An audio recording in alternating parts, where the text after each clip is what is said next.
Bab 481. Jika Xiang Shaoyun ingin mengumpulkan 10 juta poin kontribusi, dia harus membunuh iblis yang lebih kuat. Jika dia hanya fokus membunuh Raja Iblis di lapisan kedua, dia mungkin akan membutuhkan waktu yang sangat lama untuk mendapatkan poin kontribusi sebanyak itu. Oleh karena itu, ia berencana untuk menempa dirinya di lapisan ketiga dan mengkonsolidasikan kekuatan yang baru diperolehnya selama berada di sana. Itu akan mempersiapkannya untuk menghadapi ujian masuk Akademi Naga Phoenix. Para individu luar biasa dan jenius dari organisasi terkuat dan klan tersembunyi di wilayah kekuasaan bukanlah lawan yang mudah dikalahkan. Jika dia ingin menonjol di antara mereka, dia harus meningkatkan kekuatannya lebih jauh. Dia berencana pergi sendirian, tetapi karena Huo Sudong dan Shou Xie ada di sini, dia ingin mengambil kesempatan ini untuk menguji mereka. Keduanya terkejut mendengar apa yang dia katakan. Mereka hanyalah raja tingkat 9. Memasuki lapisan ketiga dengan gegabah kemungkinan besar akan berujung pada kematian. Shou Xie melambaikan tangannya dan menolak tanpa ragu, "Tuan Muda Xiang, jangan main-main denganku. Tempat itu penuh dengan Kaisar Iblis. Aku hanya akan mati jika pergi ke sana." Dia melanjutkan dengan sungguh-sungguh, "Tuan Muda Xiang, jika Anda benar-benar memiliki teknik penjinakan iblis, tolong berikan kepada Sekte 1000 binatang kami. Kami masih cukup kaya. Sebutkan saja harganya." Shou Xie menjelaskan dengan sangat jelas apa yang diinginkannya, berharap mendapatkan jawaban yang memuaskan dari Xiang Shaoyun. Namun, yang mengecewakannya, Xiang Shaoyun memberikan jawaban yang lugas, "Aku tidak memiliki teknik penjinakan iblis." Shou Xie tidak mempercayai hal itu dan menyimpulkan bahwa Xiang Shaoyun tidak bersedia melakukan pertukaran tersebut. Dia menghela napas kecewa dan berkata, "Baiklah. Sampai jumpa di ujian masuk Akademi Naga Phoenix. Selamat tinggal." Setelah mengatakan itu, dia sedikit membungkuk dan memberi hormat kepada Xiang Shaoyun sebelum menaiki belalang sembah bersayap empatnya untuk pergi. Melihat Shou Xie yang telah pergi dengan begitu lugas, dia bergumam dengan ekspresi termenung, seorang pria berhati besar. Lalu dia menatap Huo Sudong. "Saudara Huo, apakah kau akan ikut denganku atau kau akan kembali ke kota?" Huo Sudong ragu sejenak sebelum berkata, "Aku akan ikut denganmu. Jika keadaan memburuk, aku akan pergi. Kau tahu kekuatanku. Aku ragu itu cukup untuk lapisan ketiga." "Haha, kau berani sekali. Ayo pergi," kata Xiang Shaoyun sambil tertawa terbahak-bahak. Kemudian ia merangkul bahu Huo Sudong dan mulai berjalan menuju pintu masuk lantai 3. Mereka masih berada di wilayah binatang angin iblis, tetapi tidak ada binatang angin iblis baru yang mengejar mereka. Binatang-binatang itu kemungkinan besar masih dalam keadaan kebingungan setelah kehilangan angin iblis Yin. Sehari kemudian, Xiang Shaoyun dan Huo Sudong bertemu dengan jenis iblis baru yang dikenal sebagai iblis cangkang yang membingungkan. Mereka berbentuk seperti kumbang namun berukuran sangat besar.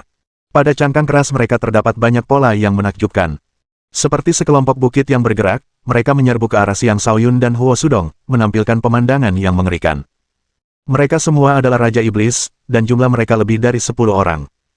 Energi bumi iblis yang mereka pancarkan menimbulkan rasa tebal dan berat, medan gravitasi di sekitar mereka terasa mencekik. Xiang Shaoyun melancarkan serangan tinju spiral emas satu demi satu dan hanya mampu menembus cangkang satu iblis cangkang yang membingungkan dan membunuhnya dengan susah payah. Huo Sudong juga bekerja sama dengan tunggangannya untuk melawan iblis cangkang yang membingungkan. Meskipun serangan Huo Sudong sangat kuat, dia tidak bisa dengan mudah menembus pertahanan mereka. Dia membutuhkan 3 hingga 5 serangan sebelum dia bisa memberikan kerusakan apapun kepada mereka. Medan gravitasi yang dilepaskan oleh iblis cangkang yang membingungkan itu juga sangat memengaruhi kecepatan gerak dirinya dan tunggangannya. Xiang Shaoyun dan Huo Sudong bekerja sama dan akhirnya berhasil membunuh semua iblis cangkang yang membingungkan setelah pertempuran yang sulit. Namun, tepat ketika mereka mengira bisa beristirahat sejenak, iblis cangkang yang lebih besar lagi muncul dari bawah tanah dan menyerang mereka. Iblis cangkang yang baru muncul dan membingungkan ini adalah Kaisar Iblis tingkat pertama, dan medan gravitasi di sekitarnya setidaknya 100 kali lebih kuat daripada gravitasi normal. Keduanya terdiam sesaat. "Saudara Huo, hati-hati." Xiang Shaoyun adalah orang pertama yang pulih dari keterkejutannya dan dengan cepat mendorong Huo Sudong menjauh. Dia tidak dapat melakukan apapun lagi tepat waktu dan terlempar oleh iblis cangkang yang membingungkan itu. Speed. Seperti layang-layang dengan tali yang putus, ia terbang menjauh dan jatuh dengan keras ke tanah lebih dari 100 meter jauhnya. "Saudara Xiang!" Huo Sudong berteriak panik. Dia dengan cepat menghantam iblis cangkang yang membingungkan itu dengan senjatanya, menyerang dengan kekuatan penuh. Dia akhirnya berhasil memaksa iblis cangkang yang membingungkan itu untuk melarikan diri ke bawah tanah. Kemudian dia dengan cepat tiba di samping Xiang Shaoyun. Terlihat sebuah cekungan di dada Xiang Shaoyun, dan Xiang Shaoyun batuk darah tanpa henti. "Apa kabar, kakak Xiang?" tanya Huo Sudong dengan cemas. "Saudara Huo, Iblis cangkang terkutuk dan membingungkan itu telah menembus pertahananku. Jantungku, kurasa aku tak sanggup bertahan lebih lama lagi, kata Siang Shaoyun lemah sambil batuk darah. Apa? Kakak Siang, kau harus selamat, seru Huo Sudong dengan cemas. Jika bukan karena racun si penjudi jelek yang tiba-tiba berkobar, aku tidak akan terkena serangan itu. Kakak Huo, abaikan aku. Pergi, kata Siang Shaoyun lemah sambil bayangan gelap mulai menutupi wajahnya. Ini adalah tanda bahwa racun telah menyerang jantungnya. Bagaimana aku bisa pergi begitu saja? Aku menganggapmu sebagai teman baik sejak pertama kali kita bertemu. Aku tidak akan membiarkanmu mati begitu saja. Keluarkan dan gunakan beberapa obat dan penawar rohmu. Itu mungkin bisa membantu, Huo Sudong membujuk. Meskipun dia tampak cemas, dalam hatinya dia berpikir, anak ini tidak mungkin berpura-pura terluka, kan? Racun itu telah menyerang jantungku. Kakak Huo, pergilah tanpa aku. Aku tidak ingin menjadi beban bagimu. Jika aku cukup beruntung untuk selamat dari ini, kita akan bertemu lagi di masa depan. Siang Shaoyun memaksakan diri untuk berdiri, tetapi tubuhnya terhuyung lemah. Jelas, dia tidak akan mampu bertahan hidup lebih lama lagi. Saudara Siang, Huo Sudong berteriak lagi. Siang Shaoyun mengabaikannya dan terus berjalan ke arah tertentu. Namun, ia baru melangkah beberapa langkah sebelum jatuh tersungkur ke tanah. Huo Sudong bergegas mendekat, sebilah belati di tangan. Dalam hati, dia berpikir, anak ini pasti telah diracuni.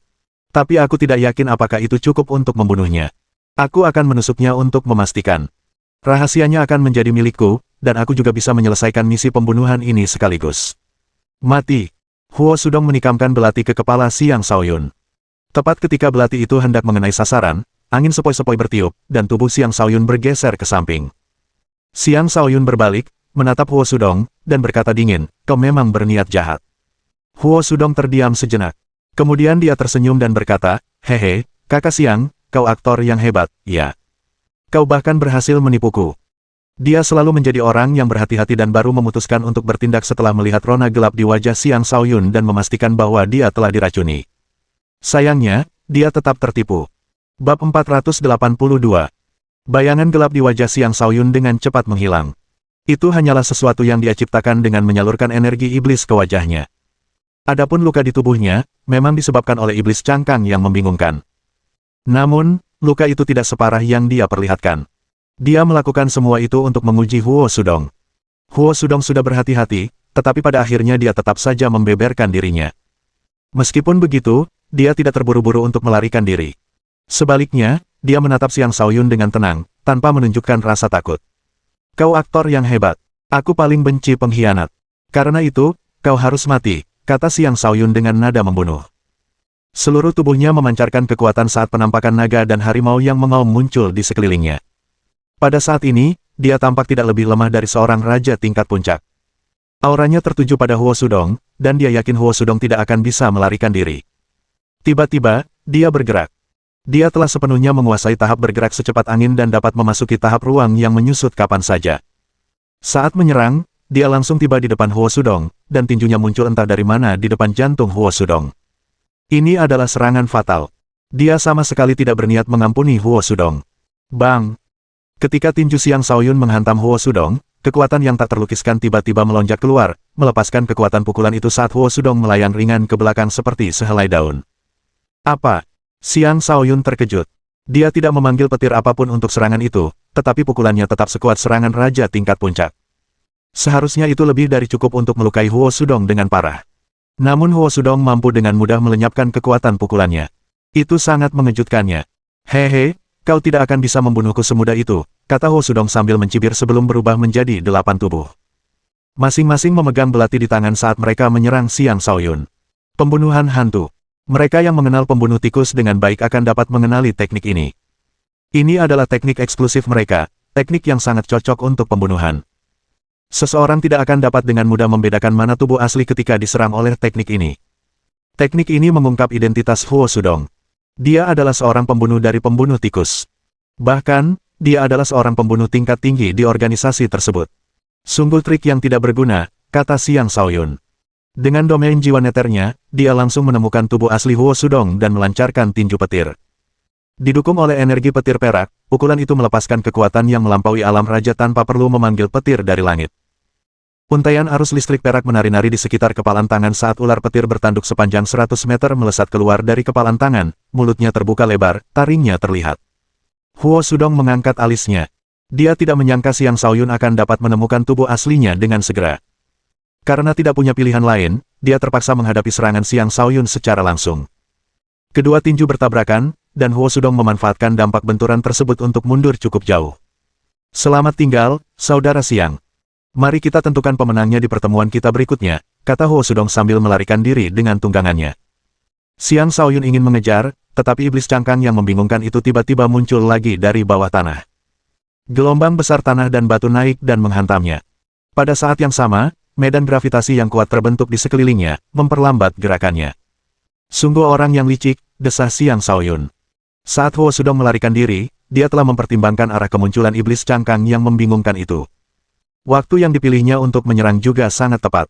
Xiang Shaoyun tidak diberi kesempatan untuk mengejar. Dia merasakan hawa dingin menjalar di punggungnya saat menyadari betapa perhitungan Huo Sudong itu. Inilah orang yang pernah dianggapnya sebagai teman. Dia segera menepis pikiran itu dan fokus menghadapi iblis cangkang yang membingungkan tersebut. Iblis cangkang yang membingungkan itu memiliki kekuatan yang luar biasa, tetapi jelas kurang dalam hal kecepatan. Ia juga memiliki pertahanan yang kuat, dan akan menjadi sasaran latihan yang bagus untuk Xiang Shaoyun. Dia telah maju beberapa tahap berturut-turut hingga mencapai tahap ke-7. Dia membutuhkan sasaran latihan yang tepat untuk mengkonsolidasikan tingkat kultivasinya yang baru diperoleh. Tinju petir. Xiang Shaoyun menyerang iblis cangkang yang membingungkan itu secara langsung, menyalurkan energi petir perak tanpa batas dari tulang petir dan bintang petirnya saat dia meninju, melepaskan kekuatan yang melampaui kemampuannya bahkan setelah memanggil petir ketika dia masih raja tingkat 4. Gemuruh. Gemuruh. Kekuatan petir dan bumi bertabrakan, menciptakan serangkaian ledakan saat gelombang kejut serangan menyebar kemana-mana. Ketika ledakan mereda, tubuh besar iblis cangkang yang membingungkan itu terus menyerbu keluar dari awan debu menuju Xiang Shaoyun. Manual 6 lempengan emas. Alih-alih menghindar, Xiang Shaoyun menggunakan manual 6 lempengan emas dan langsung mengelilingi dirinya dengan 2,5 lapis dinding pertahanan emas. Setelah mencapai tahap ke-7, manual 6 lempengan emasnya juga tumbuh secara alami. Dia mulai membangun dinding ketiganya dan perlahan mendekati tahap kedua dari manual 6 lempengan emas. Bang!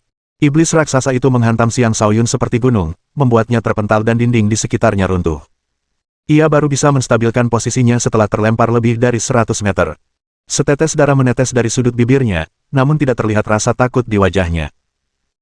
Sebaliknya, dia tersenyum. Ayo, lawan aku, dasar binatang buas. Kau memang bukan siapa-siapa. Ayo, gunakan lebih banyak kekuatan. Bisakah kau menghabisi tuan muda ini sampai mati?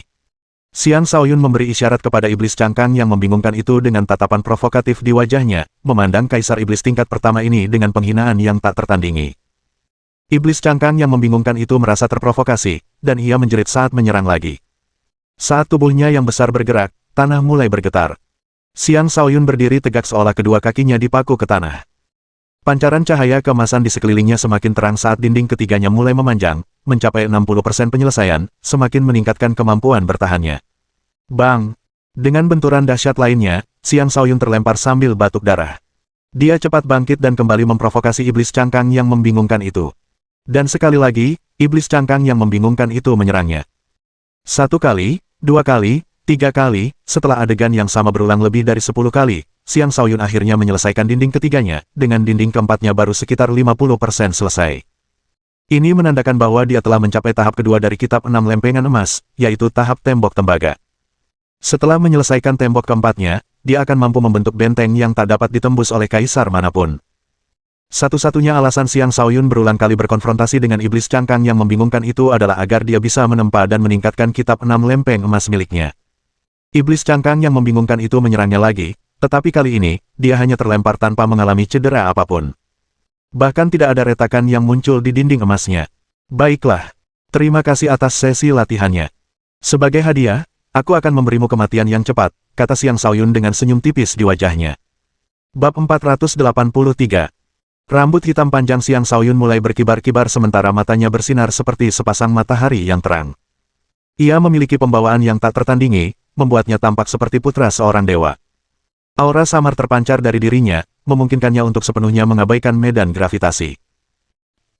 Kemudian dia menghilang, seolah-olah telah berubah menjadi embusan angin, dan langsung muncul kembali di sisi iblis cangkang yang membingungkan itu. Energi pedang yang bersinar melesat keluar dari pedang pembunuh langit penguasa, tepat mengenai celah kecil di cangkang iblis cangkang yang membingungkan itu, membelahnya dan membunuhnya.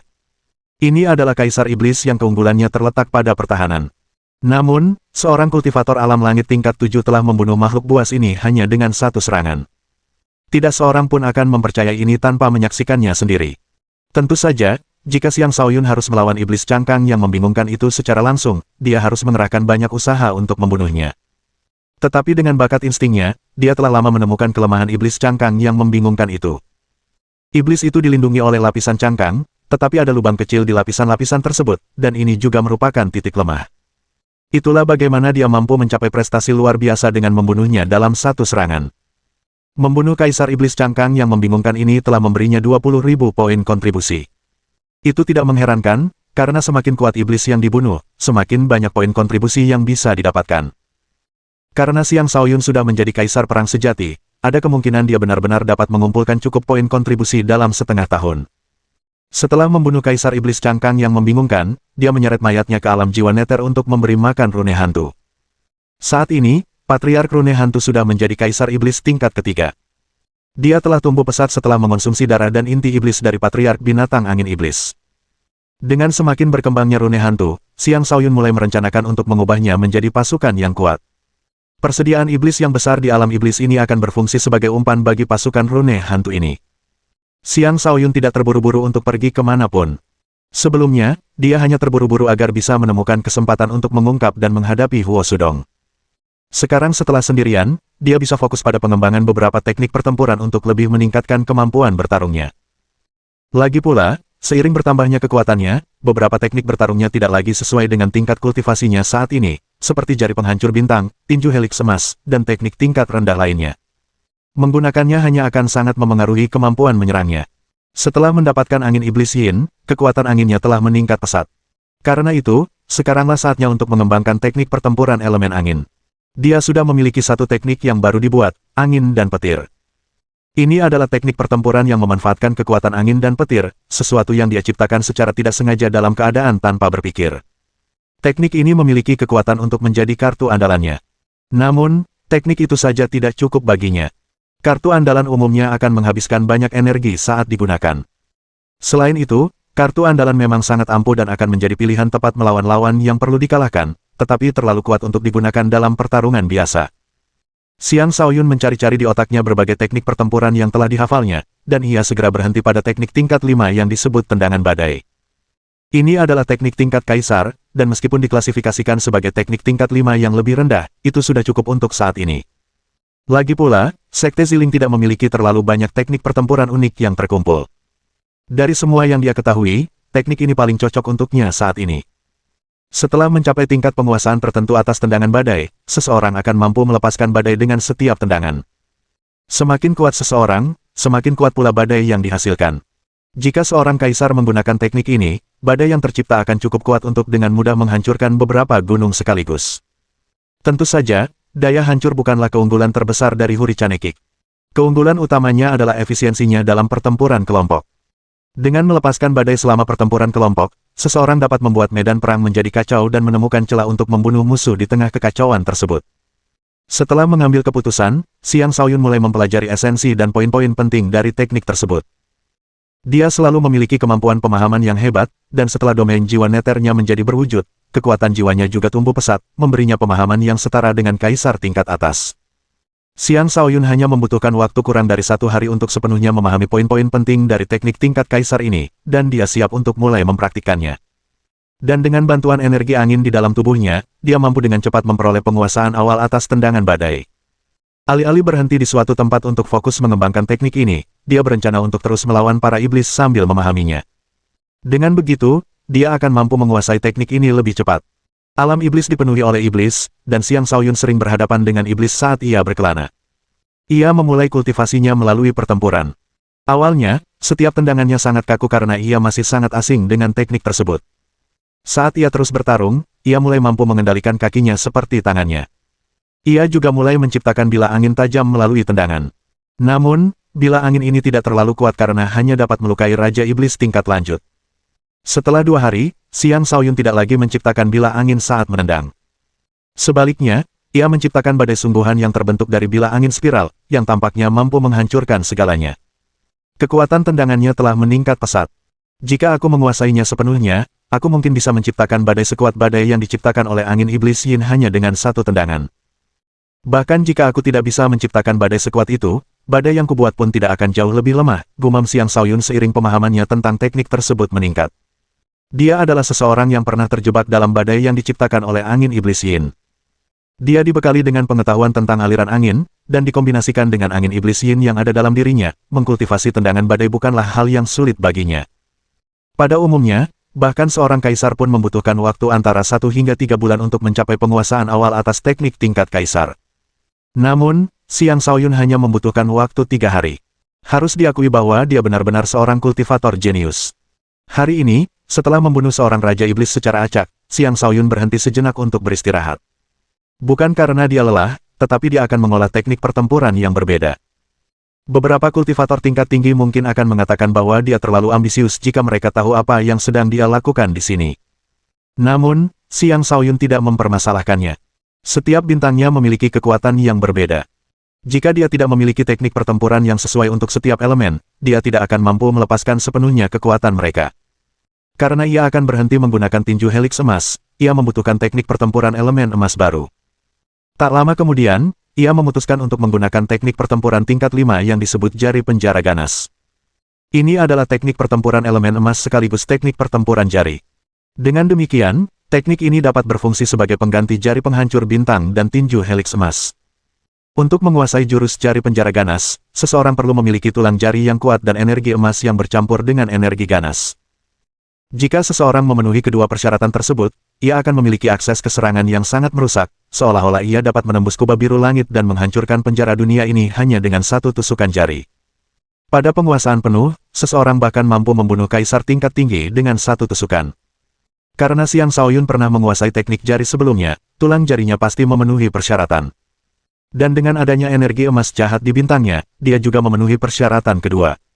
Menguasai teknik ini tidak akan sulit baginya. Maka, Xiang Shaoyun mulai fokus pada kultivasi jurus jari penjara ganas. Ia bahkan membutuhkan waktu lebih singkat untuk menguasai jurus jari penjara ganas. Setelah sekitar 1,5 hari, ia sudah mencapai penguasaan awal atas jurus tersebut. Dengan satu tusukan, ia mampu membunuh Raja Badak Lapis Baja Iblis tingkat puncak, yang terkenal dengan pertahanannya yang kuat. Bab 484. Dalam sekejap mata, 1 bulan berlalu. Selama bulan itu, Xiang Shaoyun menghabiskan waktunya membunuh Raja Iblis di lapisan kedua domain iblis. Setelah sebulan berlatih, ia telah sepenuhnya memantapkan basis kultivasinya dan bahkan sedikit bertambah kuat. Alasan utama pertumbuhannya adalah peningkatan resonansi antara kekuatan angin iblis Yin dan inti petir perak di dalam tubuhnya. Energi angin dan petir yang tersisa dari keduanya juga secara bertahap berubah menjadi energi astral dari elemen yang sesuai, yang selanjutnya meningkatkan tingkat kultivasi Xiang Shaoyun. Selain itu, Xiang Shaoyun juga terus-menerus menyerap energi iblis untuk meningkatkan kekuatan garis keturunannya. Dengan menyerap energi iblis, tidak hanya kekuatan garis keturunannya yang bertambah, tetapi domain jiwa neternya juga meningkat dan menyimpan sejumlah besar energi iblis untuk digunakan oleh rune hantu. Bagaimanapun, energi iblis tersebut tidak memiliki efek buruk padanya untuk saat ini, jadi dia tidak ragu untuk menyerapnya. Selama bulan itu, Xiang Shaoyun juga telah membunuh lebih dari 400 Raja Iblis sendirian. Tendangan badai dan jari penjara ganas miliknya juga hampir mencapai penguasaan penuh, kini mampu melepaskan kekuatan yang tidak bisa diremehkan. Adapun manual 6 lempengan emas miliknya, dinding keempatnya telah mencapai 70% penyelesaian. Tidak lama lagi dia akan menyelesaikan dinding keempatnya. Pada saat itu, kemampuan bertahannya juga akan mencapai level yang baru. Saat ini, Xiang Shaoyun telah mengumpulkan lebih dari 3 juta poin kontribusi. Bagaimana dia bisa mendapatkan poin kontribusi secepat itu? Itu terutama berkat domain jiwa neter miliknya. Banyak iblis yang tak berdaya menjadi umpan rune hantu setelah terjebak di domain jiwa neter. Dengan demikian, dengan iblis-iblis yang dibunuh oleh rune hantu yang ditambahkan ke total skor iblis yang telah dia bunuh secara pribadi, dia telah mendapatkan sejumlah besar poin kontribusi. Jika dia terus dengan kecepatan ini, dia bahkan tidak akan membutuhkan waktu lama untuk mendapatkan 10 juta poin kontribusi. Perlu diketahui bahwa dia bahkan tidak benar-benar serius berburu. Sekarang jurus jari penjara ganas dan tendangan badai sudah mencapai level yang layak, aku bisa menuju ke lapisan ketiga, gumam Xiang Shaoyun sambil mulai bergegas menuju pintu masuk lapisan ketiga. Sejujurnya, dengan kekuatannya saat ini, dia akan mampu dengan cepat mendapatkan 10 juta poin kontribusi jika dia tetap berada di lapisan kedua. Namun, dia ingin memasuki lapisan ketiga dan mendorong dirinya hingga batas kemampuannya di sana. Hanya dengan bertarung melawan Kaisar Iblis dia akan mampu mengeluarkan lebih banyak potensinya, mendorong kemampuan bertarungnya ke tingkat yang lebih tinggi lagi. Dia tidak berlatih sekeras itu semata-mata untuk masuk ke Akademi Naga Phoenix. Sumber motivasi utamanya untuk menjadi lebih kuat selalu untuk merebut kembali apa yang menjadi miliknya. Dia bergerak cepat, seperti angin dengan kecepatan yang menakjubkan. Dia tidak lagi menghabiskan banyak waktu untuk iblis-iblis yang ditemuinya di sepanjang jalan. Karena ia telah sepenuhnya menguasai tahap bergerak secepat angin, pertumbuhan lebih lanjut dalam niat gerak kakinya akan membawanya ke tahap ruang yang menyusut. Umumnya, hanya mereka yang telah mencapai alam penguasa yang dapat memasuki tahap ruang yang menyusut. Jika ia ingin mencapai tahap itu, ia membutuhkan lebih dari sekadar pemahaman. Ia juga membutuhkan percikan inspirasi atau pertemuan yang menguntungkan untuk membimbingnya ke tahap itu. Beberapa hari kemudian, Xiang Shaoyun mendekati pintu masuk lapisan ketiga. Di arah berbeda yang menuju ke pintu masuk yang sama, sekelompok orang mengawal dua wanita cantik dan menuju ke suatu tempat. Jika Xiang Shaoyun melihat mereka, dia pasti akan mengenali kedua wanita cantik itu. Mereka tak lain adalah Han Qianwei dan Han Suiwei, kakak beradik yang pernah dia bebaskan. Keadaan kedua kakak beradik itu tidak baik. Mereka diikat dan dikawal oleh sekelompok orang, dan keduanya tampak babak belur dan kelelahan. Kelompok yang mengawal mereka mengenakan pakaian merah tua, masing-masing memancarkan aura haus darah yang kejam. Banyak dari mereka terus melirik para saudari dan sosok mereka yang menggoda dengan tatapan penuh nafsu. Pada saat itu, seorang pemuda yang murung berkata, "Tidak, aku tidak tahan lagi. Aku akan menghabisi mereka berdua sekarang juga. Jangan coba-coba menghentikanku." Pemuda ini memiliki wajah tampan, tetapi wajahnya memerah sepenuhnya, dan ada tatapan jahat di matanya. Hanya dengan sekali pandang, orang bisa tahu bahwa dia bukanlah orang baik. Ia mengenakan baju zirah kaisar dan merupakan raja tingkat puncak. Usianya sekitar 36 atau 37 tahun dan dapat dianggap muda di antara para kultivator. Tentu saja, ia tidak sebanding dengan para jenius papan atas itu, tetapi ia tetap cukup berbakat untuk memiliki masa depan yang cerah. Dia adalah Sui Jianhe, putra pemimpin geng darah beracun. Dia menguasai teknik pedang darah, teknik yang ampuh dan mendominasi. Dia adalah orang yang bejat dan banyak wanita di kota Bloodsin telah hancur di tangannya.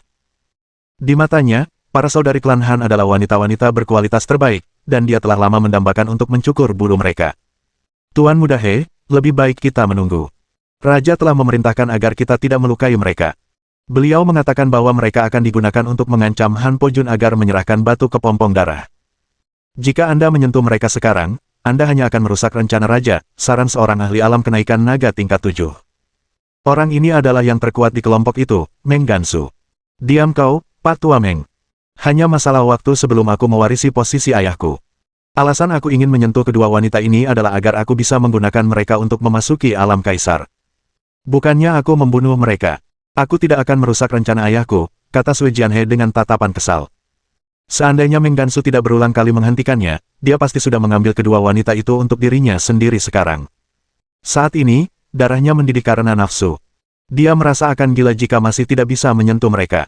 Meng Gansu merasa tertekan. Ia ditugaskan untuk mengawal kedua wanita itu kembali dengan selamat. Jika rencana Raja Agung mereka gagal, hukuman satu-satunya baginya adalah kematian. Raja mereka baru saja menjadi seorang penguasa. Ia sekarang adalah seorang ahli super, kultivator alam fondasi jiwa tahap pertama, seseorang yang akan memiliki status yang cukup tinggi bahkan di kota Bloodsin. Adapun Meng Gansu, ia hanyalah kultivator alam kenaikan naga tahap ke-7. Tidak ada yang bisa membandingkannya dengan Raja Agung itu. Meng Gansu membujuk lebih lanjut, Tuan Muda He, mohon bersabar sedikit lagi. Saat kita kembali ke kota, saya akan membawakan Anda 10 gadis cantik. Namun sebelum ia menyelesaikan ucapannya, Sui Jianhe mendorongnya ke samping dan berkata, pergi sana. Kalau tidak, setelah kembali ke kota, aku akan menyuruh ayahku untuk melumpuhkanmu. Lalu ia mengabaikan Meng Gansu dan mendekati saudari-saudari dari klan Han, mengamati mereka dari kepala hingga kaki dengan matanya. Di hadapan tatapan tajamnya, kedua wanita cantik itu merasa seperti telah dilucuti pakaiannya, merasa sangat malu. Jika kau berani menyentuh kami, leluhur kami tidak akan mengampuni geng darah beracunmu. Han Suiwei mencaci maki. Haha, leluhurmu mungkin telah meninggal saat berlatih. Apa yang bisa dia lakukan terhadap kalian berdua? Baiklah sekarang. Bersikaplah baik dan layani tuan muda ini dengan baik. Jika kalian melakukan pekerjaan dengan baik, aku mungkin cukup menyukai kalian untuk mengampuni nyawa kalian, kata Sui Jianhe sambil tertawa terbahak-bahak. Kemudian dia merobek kain Han Qianwei, memperlihatkan bahunya yang lembut dan halus. Kau. Han Suewei sangat marah hingga tubuhnya gemetaran, wajahnya memerah karena malu dan kesal. Adikku, bahkan jika kita mati, kita tidak akan membiarkan klan kita dihina, kata Han Qianwei dengan tatapan tegas. Haha, tentu, silakan mati. Aku juga suka mayat, kata Sui Jianhe sambil tertawa histeris. Para saudari itu pucat pasi mendengar itu. Tepat ketika Sui Hejian hendak melanjutkan ucapannya, sebuah suara yang dipenuhi rasa jijik terdengar, geng darah beracun memang penuh dengan kekotoran. Bab 485. Sui Jianhe menghentikan apa yang sedang dilakukannya dan meraung dengan marah, bajingan mana yang berani menantang geng darah beracun. Tunjukkan wajahmu. Hehe, aku di sini. Bajingan dari geng darah beracun, datang dan terima kematian kalian, kata Xiang Shaoyun sambil berjalan santai dari tidak jauh. Senyum tersungging di wajahnya. Beberapa saat yang lalu, Xiang Shaoyun merasakan apa yang terjadi dengan domain jiwa neternya. Karena itu, dia datang. Dengan terkejut, dia melihat Sui Jianhe mempermalukan saudari-saudari klan Han. Dia tidak tahan lagi melihatnya dan memutuskan untuk melakukan sesuatu. Yang lebih penting lagi, Scorching Blood Monarch dari geng darah beracun adalah musuhnya, dan geng darah beracun sedang bersiap menyerang geng tengkorak. Tidak mungkin dia akan membiarkan kelompok ini kembali ke kota. Hah, anak kecil. Pak Meng, apa yang kau tunggu? Urus dia. Jangan merusak kesenanganku, kata Sui Jianhe dengan nada meremehkan. Meng Gansu melambaikan tangannya kepada bawahannya, memerintahkan mereka untuk mengepung Xiang Shaoyun. Atas perintahnya, beberapa kultivator alam langit tingkat akhir mengepung Xiang Shaoyun dan melancarkan banyak serangan acak ke arahnya. Serangan gabungan ini cukup untuk menghadapi raja tingkat puncak biasa. Di mata mereka, anak ini hanyalah raja tingkat ketujuh. Bahkan jika dia seorang jenius super, tidak mungkin dia bisa bertahan hidup. Saudari-saudari klan Han menjadi gembira ketika melihat Xiang Shaoyun, tetapi ketika mereka melihat rentetan serangan yang dilancarkan kepadanya, jantung mereka mulai berdebar kencang. Orang-orang dari geng darah beracun melancarkan beberapa gelombang serangan berturut-turut ke arah Xiang Shaoyun, tanpa menunjukkan belas kasihan sedikitpun. Namun, tidak satupun dari serangan itu yang mampu menghancurkan kitab 6 lempengan emas milik Xiang Shaoyun. Seranganmu terlalu lemah bahkan untuk menggaruk gatalku, kata Xiang Shaoyun. Dia melayang ke langit dan menendang beberapa kali. Desir, desir. Seketika itu juga, beberapa badai kecil muncul dan menghantam lawan-lawannya. Para raja bahkan tidak sempat bereaksi sebelum mereka diterjang badai, batuk darah, dan mati. Anak ini cukup kuat. Dejia, hadapi dia, perintah Meng Gansu sambil mengerutkan kening. Atas perintah itu, seorang ahli alam kenaikan naga tingkat pertama menyerang Xiang Shaoyun. Di tengah penerbangan, dia mengirimkan tangan biru raksasa yang terbuat dari energi terbang ke arah Xiang Shaoyun, seolah-olah sebuah danau besar menimpanya. Itu adalah serangan telapak tangan yang cukup kuat untuk membunuh raja puncak manapun. Hanya kaisar perang yang memiliki kesempatan untuk melawannya. Seorang kaisar tingkat pertama saja bermimpi membunuhku. Kau meremehkanku, kata Xiang Shaoyun. Niat bertarungnya melonjak saat ia menerjang maju seperti naga yang mengamuk. Ia melancarkan tinju petir. Sebuah ledakan besar meletus, dan pukulan itu menghancurkan telapak tangan energi biru. Adapun Xiang Shaoyun sendiri, ia tidak terlihat dimanapun. Dejia, hati-hati di belakangmu. Meng Gansu merasakan bahwa Xiang Shaoyun dengan cepat tiba di belakang Dejia begitu tinju dan telapak tangan bertabrakan. Dengan peringatan itu, Dejia segera memancarkan aura dan mengelilingi dirinya dengan penghalang energi untuk melindungi dirinya. Pada saat yang sama, dia mengirimkan beberapa serangan telapak tangan biru terang ke belakangnya, memaksa Xiang Shaoyun untuk mundur. Meskipun Xiang Shaoyun telah menjadi jauh lebih kuat, tanpa menggunakan kartu truf apapun, dia hanyalah seorang kaisar perang. Dengan kekuatan sebesar ini, bertarung setara dengan kaisar tingkat pertama sudah merupakan prestasi yang luar biasa. Namun, ia memiliki kecepatan yang setara dengan kaisar tingkat kedua atau bahkan tingkat ketiga. Dengan memanfaatkan keunggulan kecepatannya, ia mengelilingi kaisar sambil melayangkan pukulan demi pukulan, menghujani kaisar dengan serangkaian serangan kilat, memaksa kaisar untuk mengambil posisi bertahan. Penghinaan itu membuat Dejia murka, dan dia meraung dengan penuh amarah, sialan. Seorang raja yang lemah berani memprovokasi seorang kaisar. Matilah. Cahaya biru di sekelilingnya menjadi sangat terang, seolah-olah lautan telah terbentuk di sekelilingnya. Banyak gelombang berkobar keluar dari tubuhnya, dengan kuat mendorong Xiang Shaoyun mundur. Dia memanfaatkan kesempatan ini ketika Xiang Shaoyun terganggu, dan membentuk segel dengan tangannya sebelum menghantam Xiang Shaoyun dengan serangan lain. Anjing laut yang mengamuk. Ini adalah serangan segel yang sangat mengerikan, mampu melepaskan kekuatan yang dapat membalikkan lautan. Inilah kekuatan sejati seorang kaisar, dan kaisar perang biasa bukanlah apa-apa di hadapan kekuatan seperti itu.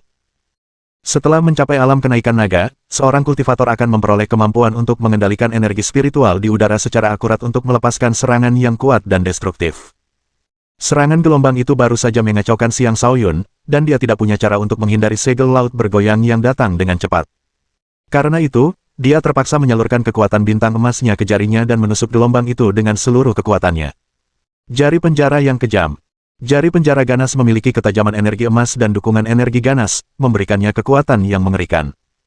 Kedua serangan itu bertabrakan dan menciptakan ledakan dua kekuatan yang berbeda. Jari penjara ganas sedikit lebih lemah daripada segel laut bergelombang, dan hancur berkeping-keping sementara segel itu terus menekan ke arah Xiang Shaoyun. Bang! Saat serangan segel itu mengenai sasaran, ekspresi jijik muncul di wajah De Jia. De Jia berkata, anak ini pasti terbentur kepalanya. Mengapa dia menantang geng darah beracun hanya dengan kekuatan sekecil ini? Hehe, kaulah yang terbentur kepala di suatu tempat. Kenapa kau mencoba membunuh tuan muda ini hanya dengan kekuatan sekecil ini? Itu tidak akan berhasil, kau tahu.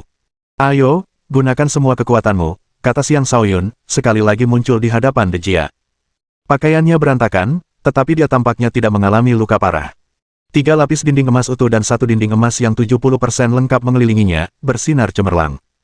Teknik pertahanan tingkat tinggi. De Jia, bunuh dia. Aku menginginkan teknik ini, kata Meng Gansu dengan tatapan serakah di matanya. Baik, Tuan Meng, jawab De Jia. Sebuah trisula muncul di tangannya, dan dia menyerang dengannya. Gelombang dahsyat menghancurkan. De Jia menyerang dengan seluruh kekuatannya, mengirimkan dinding energi trisula ke arah Xiang Shaoyun. Setiap trisula sangat kuat, memiliki kekuatan seperti gelombang dahsyat.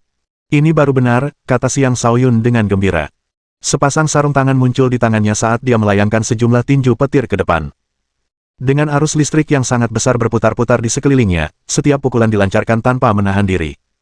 Kedua kakinya juga menendang tanpa henti, melancarkan serangan angin dan petir yang bekerja bersama untuk menunjukkan kekuatan seorang kaisar perang. Gemuruh! Gemuruh!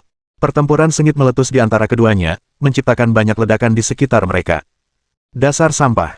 Dia bahkan tidak bisa membunuh bajingan alam langit tingkat 7. Sungguh memalukan bagi geng darah beracun. Kalian berdua, pergi. Bunuh dia sekarang juga. Jangan buang-buang waktuku, dan jangan merusak suasana hatiku, kata Sui Jianhe dengan tidak senang. Bab 486. Di bawah komando Sui Jianhe, 2 kaisar lainnya bergabung dalam pertempuran. Dari kedua kaisar tersebut, satu berada di tahap pertama sementara yang lainnya di tahap kedua. Dengan tambahan mereka, Xiang Shaoyun kini menghadapi 3 kaisar. Jika berita ini menyebar, prestasi ini saja sudah cukup untuk membuat ketenaran Xiang Shaoyun meroket. Dia hanya seorang raja tingkat 7, namun dia memaksa 3 kaisar untuk bekerja sama melawannya. Jelas sekali betapa besar potensi yang dimilikinya. Makan pedangku dan matilah, bocah. Kaisar tingkat pertama adalah yang pertama menyerang, dan dia menusukkan pedangnya ke arah Xiang Shaoyun. Pedang Skybreaker.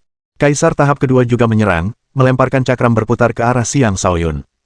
Cakram Meteor. Kedua kaisar menyerang bersama-sama, sepenuhnya menutup jalan pelarian Xiang Shaoyun. Hahaha, ini hebat. Xiang Shaoyun mulai tertawa terbahak-bahak sambil mengaktifkan tulang petirnya. Bersamaan dengan itu, dia juga mulai mengambil energi dari bintang petirnya. Awan gelap berkumpul di langit di atas, dan banyak kilat perak tebal menghujani dunia di bawah. Gemuruh, gemuruh.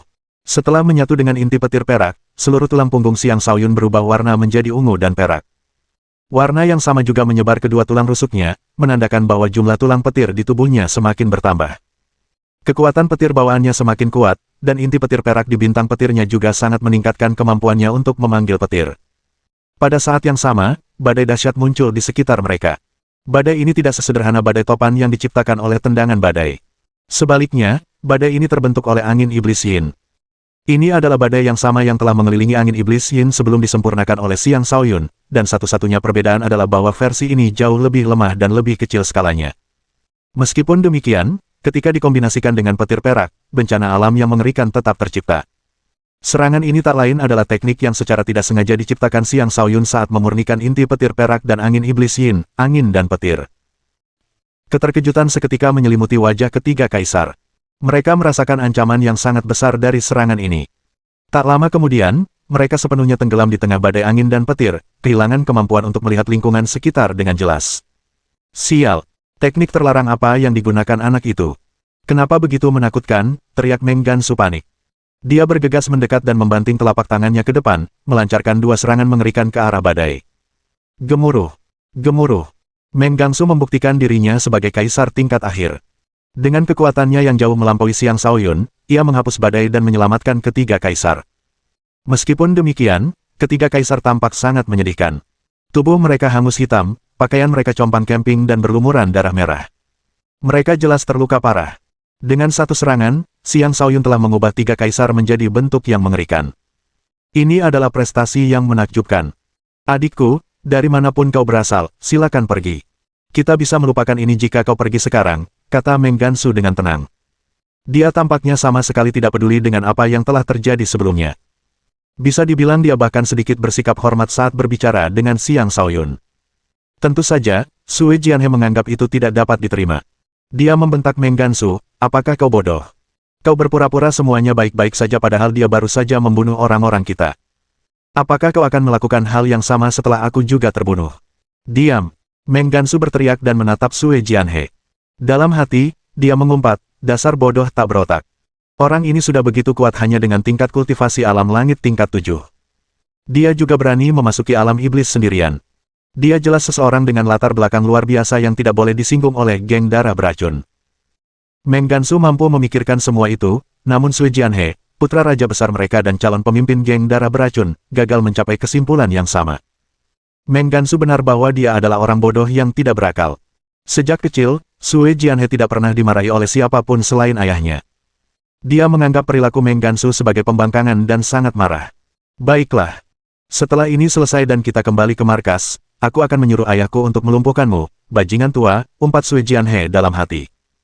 Karena dia masih berada di alam iblis dan membutuhkan perlindungan dari Meng Gansu dan yang lainnya, dia menekan amarahnya dan menutup mulutnya dengan secerca akal sehat yang masih dimilikinya. Namun, di dalam hatinya, dia sudah menganggap Meng Gansu sebagai pengkhianat. Kau orang yang cerdas. Bagaimana kalau begini, berikan kedua wanita cantik itu padaku. Mereka telah menarik perhatian tuan muda ini. Serahkan mereka, dan aku akan mengakhiri masalah ini, kata Xiang Shaoyun sambil menyeringai nakal. Ia memiliki wajah yang sangat tampan, dan dipadukan dengan seringainya, ia memancarkan pesona yang berbeda. Pemandangan itu membuat para saudari klan Han yang cemas merasa seperti sedang bermandikan kehangatan sinar matahari, kegugupan mereka surut seperti air pasang. Mereka tahu bahwa Xiang Shaoyun bersikap seperti itu hanya untuk menyelamatkan mereka. Mengatakan bahwa mereka telah menarik perhatiannya hanyalah alasan. Lagi pula, jika dia benar-benar ingin melakukan sesuatu kepada mereka, mereka tidak akan bisa meninggalkan geng tengkorak dengan selamat saat itu. Mereka cukup terkejut mendapati bahwa pemuda yang bahkan lebih muda dari mereka ini sebenarnya adalah petarung yang begitu kuat. Adikku, mereka adalah tawanan geng darah beracun kami. Aku khawatir aku tidak akan bisa menyerahkan mereka. Aku sarankan kau segera pergi. Jika tidak peduli apa latar belakangmu. Jika kau terbunuh di sini, tidak akan ada yang tahu bahwa geng darah beracun adalah pelakunya, ancam Meng Gansu. Dia telah bertahan hidup di kota Bloodsin dan alam iblis selama bertahun-tahun dan sangat berpengalaman dalam hal bertahan hidup. Bahkan ancaman yang dia lontarkan kepada Xiang Shaoyun sebenarnya adalah caranya menunjukkan rasa hormat. Tetapi jika pemuda ini benar-benar ingin bertarung, dia juga tidak keberatan membunuhnya. Tentu. Ayo, kalau begitu, bunuh aku. Jangan khawatir, aku tidak punya penyokong, kata Xiang Shaoyun sambil mengangkat bahu dengan acuh tak acuh. Semakin tenang Xiang Shaoyun terlihat, semakin ragu Meng Gansu. Dia tidak lagi berani melakukan tindakan gegabah. Akhirnya, Sui Jianhe tak tahan lagi dan meraung, kalian semua, pergi dan lumuri dia sampai hancur berkeping-keping. Aku akan memberitahu ayahku sendiri tentang kontribusi kalian ketika kita kembali ke kota. Itu adalah janji yang menarik bagi para kaisar. Masih ada 5 kaisar di pihak mereka. Tidak akan sulit jika mereka ingin membunuh seorang kaisar perang. Karena itu, mereka menyerang Xiang Shaoyun, berjuang untuk menjadi yang pertama menangkap atau membunuh pemuda ini agar menyenangkan pemimpin masa depan mereka. Seharusnya kau melakukan ini sejak lama, kata Xiang Shaoyun sambil tersenyum acuh tak acuh. Meng Gansu memiliki firasat buruk ketika melihat senyuman itu. Benar saja, saat para kaisar mendekati Xiang Shaoyun, sebuah ruang tak dikenal tiba-tiba muncul dan menutupi mereka semua. Pada saat para kaisar menyadari ruang tak dikenal itu, sudah terlambat bagi mereka untuk melarikan diri. Bab 487. Ketika Xiang Shaoyun berada di alam langit tingkat keempat, kekuatan jiwanya telah mencapai level yang setara dengan kaisar tingkat akhir. Dengan kata lain, domain jiwa neter sekuat kaisar tingkat akhir. Dan karena tingkat kultivasi Xiang Shaoyun telah meningkat 3 tingkat, jiwanya secara alami juga telah berkembang pesat. Meskipun belum mencapai level kaisar puncak, kemungkinan besar setara dengan level kaisar tingkat ke-8. Itulah mengapa Xiang Shaoyun memiliki kepercayaan diri untuk menghadapi kelompok anggota geng darah beracun ini. Terlebih lagi, dia juga memiliki rune hantu yang siap digunakan di domain jiwa neternya. Domain jiwa neter menyebar dan menyelimuti para kaisar geng darah beracun, sangat menekan kemampuan menyerang mereka. Mereka terkejut mendapati bahwa mereka tidak lagi dapat melepaskan kekuatan sebenarnya. Apa yang sedang terjadi? Aku merasa seperti memasuki dunia yang sama sekali berbeda. Ada yang tidak beres. Hati-hati semuanya. Ini pasti bukan ruang buatan manusia, kan? Aku merasa sangat tertekan sekarang. Para kaisar geng darah beracun mulai khawatir. Suara Xiang Shaoyun terdengar lantang, "Selamat datang di wilayah pribadi saya, semuanya." Meng Gansu mengerutkan kening sejenak sebelum berteriak dengan gelisah ketika teringat sesuatu. "Semuanya, bekerja sama untuk keluar dari tempat ini. Jangan bermimpi untuk pergi setelah masuk ke sini." "Selamat bersenang-senang," kata Xiang Shaoyun dengan nada mengejek. Kemudian, sejumlah rantai melesat keluar dari berbagai arah. Para kaisar panik saat mereka mencoba menghindari rantai itu tetapi tidak berhasil apapun yang mereka coba. Meng Gansu terpaksa mengerahkan semua kekuatannya, dan dia mulai menghantam sekelilingnya dengan senjatanya secara membabi buta. Tepat pada saat itu, jiwa Xiang Shaoyun muncul di hadapannya dan menyerang. Jiwa Xiang Shaoyun telah membentuk tubuh yang kokoh. Terlebih lagi, ia mengenakan ikat kepala jiwa naga neter di kepalanya, yang membantunya melindungi diri dari serangan. Itulah mengapa ia berani mengirim jiwanya untuk mengejar Meng Gansu.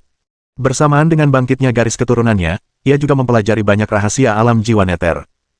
Di alam jiwa neter, jiwanya adalah penguasa tertinggi, mampu bergerak bebas dan melawan mereka yang terperangkap di dalamnya. Tentu saja, itu dengan premis bahwa lawannya tidak lebih kuat dari jiwanya. Jika tidak, jika jiwanya hancur, ia juga akan mati. Saat ini, Xiang Shaoyun sedang mencoba terlibat dalam pertempuran menggunakan jiwanya untuk lebih membiasakan diri dengan penggunaan domain jiwa neter. Lagi pula, dengan ikat kepala jiwa naga neter, jiwanya hampir tak terkalahkan, jadi tidak banyak risiko yang terlibat baginya. Bahkan seorang penguasa pun tidak mampu menghancurkan ikat kepala jiwa naga neter, yang menandakan bahwa jiwanya, dalam arti tertentu, tak terkalahkan terhadap lawan yang tidak mampu menghancurkan ikat kepala jiwa naga neter. Ada dua orang di sini. Ini adalah alam jiwa neter, seru Meng Gansu dengan cemas ketika melihat Xiang Shaoyun dan jiwanya muncul bersamaan. "Matamu tajam, tapi sayang sekali ini akan menjadi akhirmu," kata Xiang Shaoyun sambil tersenyum saat tubuh aslinya lenyap begitu saja. Pada saat yang sama, jiwanya mengisi energi Meng Gansu. Tendangan badai. Jiwa itu mengayunkan kakinya ke arah Meng Gansu, mengirimkan banyak badai yang terbentuk dari kekuatan angin jahat yang dahsyat menerjang ke depan. Meng Gansu mencoba menghadapi serangan itu dengan segenap kekuatannya, tetapi mendapati bahwa 30% kekuatannya telah ditekan. Ia kini hanya mampu melepaskan kekuatan kaisar tingkat 6, atau bahkan tingkat 5. "Aku tidak bisa menghadapinya secara langsung. Aku harus fokus untuk melarikan diri," pikir Meng Gansu dengan gelisah. Sayangnya, jiwa Xiang Shaoyun adalah penguasa di sini. Tidak mungkin Meng Gansu bisa melarikan diri, dan sebelum dia menyadarinya, badai telah mengelilinginya. Adapun kaisar lainnya, mereka semua terikat oleh rantai. Tidak satu pun dari mereka yang mampu melarikan diri. Sementara semua itu terjadi, tubuh asli Xiang Shaoyun keluar dari alam jiwa neter dan menemukan bahwa Sui Jianhe sekali lagi mencoba mendekati saudari-saudari klan Han. "Dasar bodoh yang tak menyesal," kata Xiang Shaoyun dingin sambil berlari mendekat seperti embusan angin. Xiang Shaoyun muncul di samping saudari-saudari klan Han dan menendang Sui Jianhe, yang tidak sempat bereaksi. Satu-satunya yang dirasakannya adalah rasa sakit yang hebat di selangkangannya, dan dengan jeritan, ia terlempar jauh. Barulah sekarang para raja yang berada di luar menyadari kehadiran Xiang Shaoyun. Keterkejutan terpancar di wajah mereka. Sebelumnya, mereka telah menyaksikan sendiri sekelompok kaisar menyerangnya sebelum semuanya menghilang begitu saja. Namun kini, Xiang Shaoyun telah muncul dengan selamat di hadapan mereka. Apakah itu berarti semua kaisar mereka telah dikalahkan? Terlepas dari rasa takut mereka, mereka terpaksa bertindak setelah melihat Xiang Shaoyun melemparkan tuan muda mereka hingga terpental. Mereka menyerang bersama-sama, melancarkan serangan bertubi-tubi ke arah Xiang Shaoyun. Tanpa perlu berkata apa-apa, Xiang Shaoyun berulang kali menggunakan tendangan badai dan melemparkan satu demi satu raja hingga terpental. Badai itu mencabik-cabik para raja, membunuh mereka bahkan sebelum mereka jatuh ke tanah. Inilah kekuatan tendangan badai. Ada lebih dari 10 raja di sini, namun mereka terbunuh hampir seketika. Itu menjadi bukti bahwa Xiang Shaoyun dapat dianggap sebagai salah satu kultivator alam langit terkuat yang ada. Hanya para ahli super dari organisasi tingkat atas yang bisa menandinginya. Saudari-saudari dari klan Han itu dipenuhi rasa tak percaya saat menyaksikan semua yang terjadi. Keduanya dianggap sebagai jenius. Tetapi di hadapan Xiang Shaoyun, mereka tampak begitu tidak berharga. Setelah selesai berurusan dengan para raja, Xiang Shaoyun berbalik untuk melihat kedua wanita itu. Pakaian mereka robek, memperlihatkan sebagian bagian pribadi mereka, membuat darahnya mendidih. Meskipun ia dikenal sebagai seorang playboy selama masa baktinya di Sekte Ziling, ia hanya berpura-pura. Sebenarnya, ia masih perjaka. Ia tidak akan menjadi seorang pria jika tidak bereaksi terhadap pemandangan menggoda di hadapannya. Bisakah kau melepaskan kami dulu, pinta Han Suewei? Oh, tentu, iya. Aku tidak melihat kejahatan. Aku tidak melihat kejahatan, kata Xiang Shaoyun malu-malu ketika akhirnya tersadar dari lamunannya. Semua laki-laki itu mesum, gerutu Han Qianwei. Xiang Shaoyun tidak mempermasalahkan hal itu, tetapi dalam hatinya, ia berpikir, menurut para bijak zaman dahulu, nafsu dan keinginan adalah hal yang wajar. Inilah sifat sejati manusia. Saat Xiang Shaoyun sedang melepaskan ikatan kedua wanita itu, Sui Jianhe bangkit berdiri. Sambil menahan rasa sakit, dia menusukkan pedangnya dengan marah ke arah Xiang Shaoyun. Matilah! Sui Jianhe meledak dengan energi darah yang kental dan mengumpulkan seluruh kekuatannya sebagai raja tingkat puncak ke ujung pedangnya. Kemudian dia mengirimkan energi pedang yang agung ke arah Xiang Shaoyun. Awas, para saudari klan Han memperingatkan dengan cemas ketika mereka melihat serangan mendadak itu. Namun, Xiang Shaoyun bersikap seolah-olah tidak mendengar apa-apa dan terus melepaskan ikatan keduanya dengan tenang. Bab 488. Energi pedang merah tua itu mendarat dan menciptakan ledakan besar, melepaskan kekuatan yang hanya mungkin dicapai melalui teknik tingkat kaisar. Haha, kau seharusnya bangga bisa mati karena teknik pedang ledakan darahku, kata Sui Jianhe sambil tertawa bangga. Namun, setelah debu mereda, Xiang Shaoyun dan saudari-saudari klan Han sama sekali tidak terluka, terlindungi oleh lapisan dinding emas. Baiklah, kalian sekarang bebas, kata Xiang Shaoyun setelah melepaskan ikatan kedua saudari itu. Tali yang mengikat mereka sekuat senjata raja. Kemungkinan besar itu adalah tali yang diproduksi secara khusus.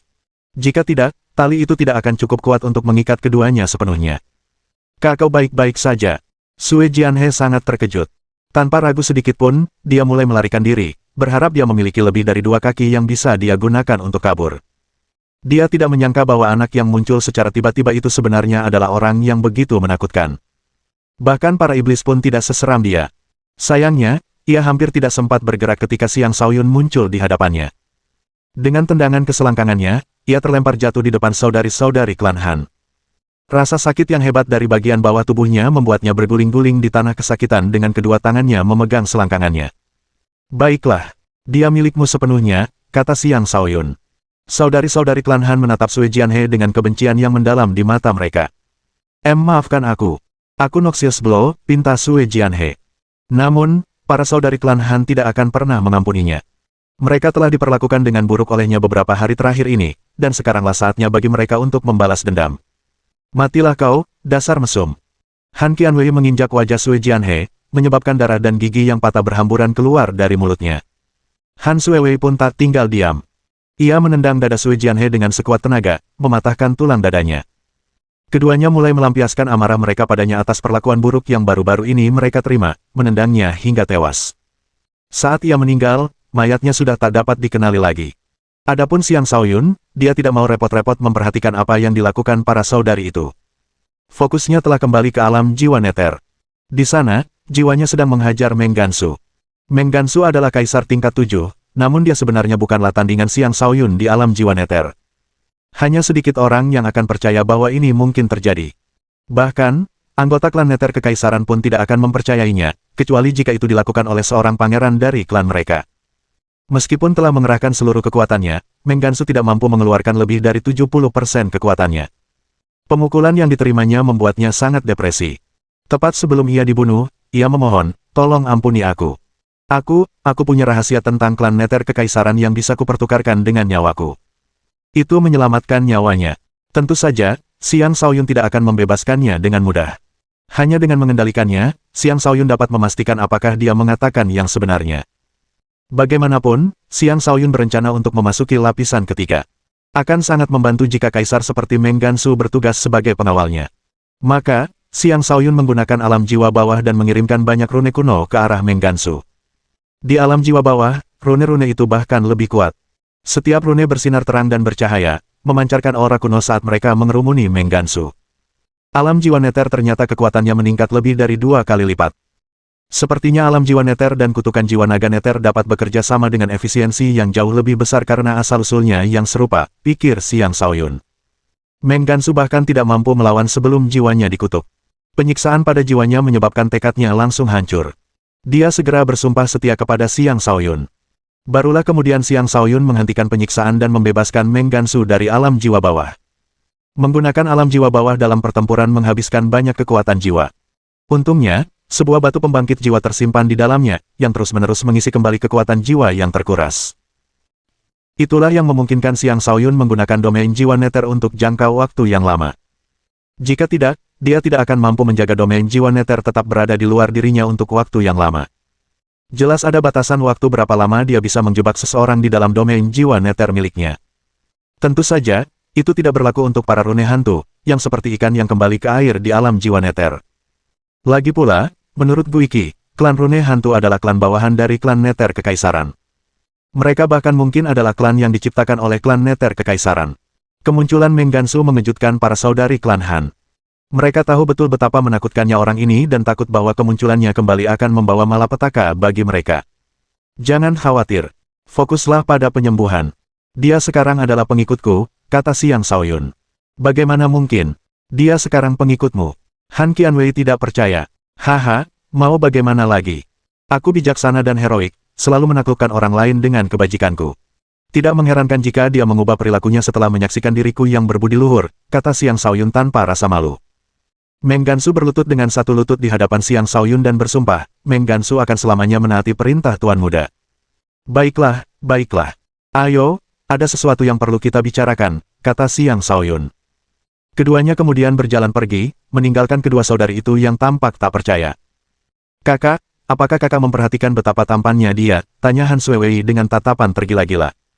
Han Qianwei tidak membantah hal itu. Sebaliknya, dia berkata, fokuslah pada penyembuhan. Dalam hati, ia setuju dengan adik perempuannya. Namun, pendapat mereka tidak penting. Menurutnya, pemuda ini adalah kultivator jenius yang luar biasa. Meskipun mereka juga cukup berbakat dan keduanya merupakan kultivator alam langit tingkat 6, ia tidak percaya bahwa mereka pantas menjadi kekasihnya.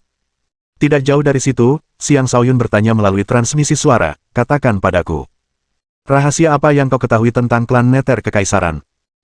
Guru, saya pernah mendengar dari Raja Besar Geng Darah Beracun bahwa ada sebuah lokasi di lapisan ketiga yang pernah dihuni oleh klan neter kekaisaran. Mungkin itu tempat tinggal mereka dulu, atau mungkin itu kuburan mereka.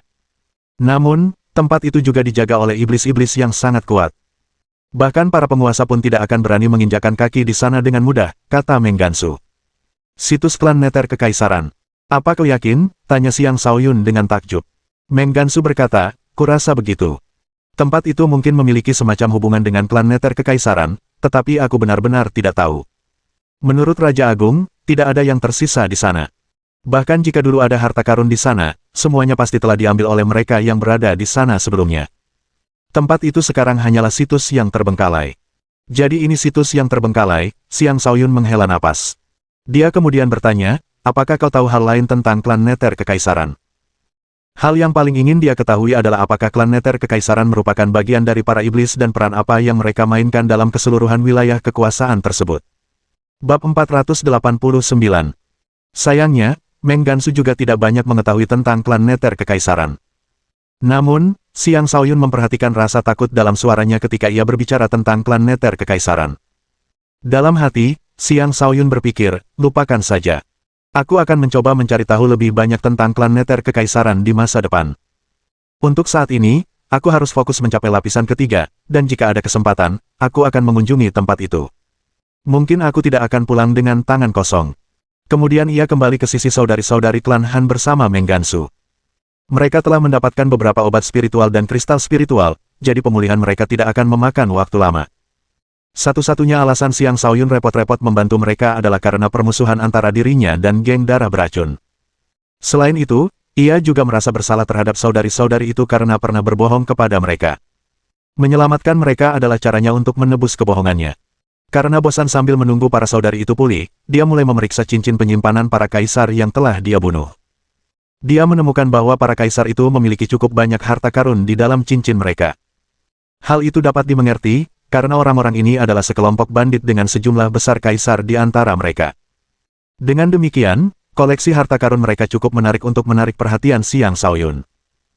Dari harta karun itu, Xiang Shaoyun mengeluarkan setumpuk barang-barang kelas raja, bersiap untuk memberikannya kepada para saudari sebagai kompensasi atas kerugian yang mereka derita di tangan Sue Jianhe. Tiba-tiba, dia memperhatikan beberapa batu aneh di cincin penyimpanan Sue Jianhe. Sejumlah besar energi iblis berkumpul di sekitar batu-batu itu, seolah-olah batu-batu itu lahir dari energi iblis. Ketika dia mengeluarkan batu-batu itu, dia mendapati bahwa kecepatan pengumpulan energi iblis di sekitarnya telah meningkat. Apakah ini batu pengumpul energi iblis? Xiang Shaoyun bertanya-tanya dalam hati. Meng Gansu dengan cepat menjelaskan, Guru, ini adalah batu energi iblis, mirip dengan kristal spiritual di dunia permukaan kita. Aku mengerti. Xiang Shaoyun akhirnya tahu apa itu. Kristal roh adalah sumber energi yang mengkristal yang dapat digunakan para kultivator untuk meningkatkan tingkat kultivasi mereka. Dengan kata lain, batu energi iblis juga merupakan sumber energi yang mengkristal bagi para iblis. Kemudian, dia melemparkan batu energi iblis itu ke alam jiwa neter miliknya agar para rune hantu bisa memilikinya. Benar saja, para rune hantu menunjukkan rasa haus yang hebat terhadap batu energi iblis itu dan dengan cepat melahapnya. Sepertinya mengumpulkan lebih banyak batu-batu ini jika aku punya kesempatan bukanlah ide yang buruk, pikir Xiang Shaoyun. Dia terus melewati cincin-cincin itu dan setelah beberapa saat, dia mengumpulkan sejumlah besar inti iblis. Dia melakukan hal yang sama dan melemparkan semuanya ke domain jiwa neter miliknya. Ada cukup inti iblis di sini sehingga rune hantu dapat berkembang pesat. Selama periode waktu ini, para rune hantu telah berkembang pesat. Secara keseluruhan, mereka tidak lagi lebih lemah daripada klan iblis manapun yang berada di lapisan kedua domain iblis. Di masa depan, mereka akan menjadi pasukan penting yang dapat diandalkan oleh Xiang Shaoyun. Setelah sekitar setengah hari, para saudari klan Han akhirnya berhenti bermeditasi. Gumpalan cahaya kristal berputar di sekitar masing-masing dari mereka, memancarkan aura dingin unik yang membuat mereka tampak luar biasa. Aura dingin di sekitar mereka membuat mereka tampak lebih mempesona daripada sebelumnya. Mereka berdiri dan memberi hormat kepada Xiang Shaoyun dengan penuh rasa terima kasih. Terima kasih, Tuan, karena telah menyelamatkan kami. Terlepas dari kesan mereka sebelumnya terhadap Xiang Shaoyun, dia memang telah menyelamatkan mereka kali ini. Karena dia, mereka tidak perlu lagi menanggung penghinaan dari geng darah beracun. Xiang Shaoyun melambaikan tangannya dan berkata, jangan khawatir. Untung kalian berdua baik-baik saja. Kalian sudah terlalu jauh masuk ke lapisan kedua. Kalian harus segera pergi jika tidak ingin berakhir di perut iblis. Han Suewei melangkah maju dan berkata, Tuan Xiang, karena Anda telah menyelamatkan kami sekali, mengapa Anda tidak membantu kami sampai akhir? Bisakah Anda menghilangkan racun dari tubuh kami dan mengirim kami ke lapisan pertama? Han Suewei memohon dengan tatapan memilukan yang membuat orang sulit untuk tidak merasa iba padanya. Namun, Xiang Shaoyun tampak sama sekali acuh tak acuh saat berkata, periode yang telah kita sepakati belum berakhir, jadi aku tidak akan memberimu penawarnya. Lagi pula, aku tidak punya waktu untuk mengirimmu ke lapisan pertama. Pikirkan sendiri solusinya. Kemudian, ia melemparkan dua cincin penyimpanan kepada mereka sebelum berbalik dan pergi. Kedua saudari itu menerima cincin penyimpanan tersebut dengan ekspresi rumit di wajah mereka. Bagaimana bisa kau begitu tidak berperasaan? Apa kau tidak punya perasaan melindungi kaum wanita? Teriak Han Qianwei dengan marah. Para wanita cantik seperti mereka biasanya akan mendapatkan banyak ksatria putih kemanapun mereka pergi. Bahkan, mereka hanya berhasil mencapai lapisan kedua dalam pencarian anggota klan Han mereka berkat para ksatria putih tersebut. Sayangnya, ada terlalu banyak makhluk jahat di lapisan kedua. Sejumlah besar orang dalam kelompok mereka terbunuh. Pada akhirnya, mereka bertemu dengan anggota geng darah beracun yang membunuh semua ksatria putih mereka sebelum menawan mereka berdua. Karena Xiang Shaoyun telah menyelamatkan mereka, mereka percaya bahwa dia pasti melakukan itu karena tertarik pada mereka. Tentu saja, dia tidak akan menolak permintaan mereka. Penolakan langsung itu membuat Han Qianwei merasa tidak senang. Kakak, Han Suewei segera menghentikan Han Qianwei agar tidak mengatakan apapun lagi. Xiang Shaoyun menoleh dan menatap Han Qianwei sebelum menjawab dengan acuh tak acuh, hehe, kau benar. Aku memang tidak punya perasaan protektif terhadap kaum wanita. Jika iya, aku akan melakukan hal yang sama seperti bajingan itu dan melahap kalian berdua di sini juga. Sikap Han Qianwei yang menuntut telah membuat Xiang Shaoyun marah. Tindakan baiknya menyelamatkan mereka malah dibalas dengan omelan. Tidak ada seorang pun yang akan senang menerima perlakuan seperti itu. Ayolah, lakukan. Kalau kau berani, lakukan pada kami berdua. Lagi pula, kita tidak punya kesempatan untuk keluar dari alam iblis hidup-hidup, teriak Han Qianwei dengan keras kepala. Meskipun nadanya tegas, air mata mengalir di pipinya, menghilangkan ketegasan dari kata-katanya. Xiang Shaoyun mengerutkan kening dan ingin mengatakan sesuatu yang lain, tetapi akhirnya memutuskan untuk tidak melakukannya. Dia berbalik dan terus berjalan pergi. Namun, dia memberi mereka tawaran yang berbeda, datanglah jika kalian tidak takut mati. Sejujurnya, dia tidak ingin membawa keduanya karena mereka hanya akan menjadi beban, tetapi dia adalah orang yang tidak tahan melihat wanita menangis. Karena itu, hatinya melunak ketika wanita itu menangis. Hanya sedikit pria di dunia ini yang memiliki perasaan protektif terhadap kaum wanita seperti saya.